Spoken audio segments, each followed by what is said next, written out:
पुण्यामध्ये वाढत्या कोरोना रुग्णसंख्येच्या पार्श्वभूमीवर महत्त्वाची बैठक सुरू आहे। उपमुख्यमंत्री आणि पालकमंत्री अजित पवार यांच्या उपस्थितीमध्ये ही बैठक सुरू आहे। गेल्या काही दिवसांमध्ये पुण्यामध्ये कोरोनाचे रुग्ण वाढलेले आहेत। या पार्श्वभूमीवर ही बैठक होते। याशिवाय पालखी सोहळा, पुण्यामध्ये वाढते अपघात, त्याचबरोबर मान्सूनपूर्व कामाचा आढावा सुद्धा या बैठकीमध्ये घेतला जाणार आहे। तर आपण या संदर्भात अधिक माहिती घेणार आहोत आमचे प्रतिनिधी निलेश खरमरे यांच्याकडून। निलेश, महत्त्वाची बैठक आता सध्या सुरू आहे उपमुख्यमंत्री आणि पालकमंत्री अजित पवार यांच्या उपस्थितीमध्ये। आणखी कोणते महत्त्वाचे मुद्दे यामध्ये चर्चेले जाणार आहेत? राज्याचे उपमुख्यमंत्री अजित पवार यांनी तातडीने पुण्यातील विभागीय कार्यालयामध्ये मीटिंग बोलवण्यात आलेली आहे।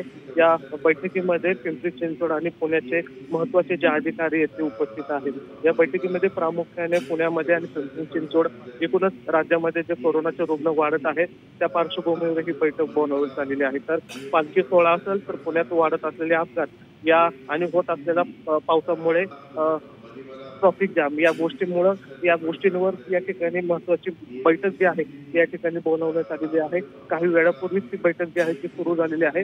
पिंपरी आणि पुण्यातील सर्व अधिकारी जे आहेत या बैठकीला उपस्थित असल्याचं या ठिकाणी आपल्याला पाहायला मिळत आहे। कदाचित या बैठकीमध्ये वाढत्या कोरोनाबाबतचा काहीतरी निर्णय होण्याची आज शक्यता आहे आणि त्या अनुषंगाने आता या ठिकाणी बैठक जी आहे ती सुरू झालेली आहे। पूर्ण राज्याचा आढावा जो आहे ते या ठिकाणी मांडण्यात येणार आहे। त्याचबरोबर पुणे आणि पिंपरी चिंचवडमध्ये काय उपाययोजना केल्या जातील याचीही महत्त्वाची चर्चा जी आहे त्या अधिकाऱ्यांकडून करण्यात येणार आहे। आता या बैठकीला सुरुवात झालेली आपल्याला पाहायला मिळतात। अजित पवार या बैठकीचे मुख्य अध्यक्षस्थानी आहेत आणि ते संपूर्ण या बैठकीमध्ये आढावा घेत आहेत आणि पुणे आणि पिंपरी चिंचवडमध्ये जे समस्या आहेत त्याच्या प्रामुख्याने आता या चर्चेला सुरुवात झालेली आपल्याला पाहायला मिळते।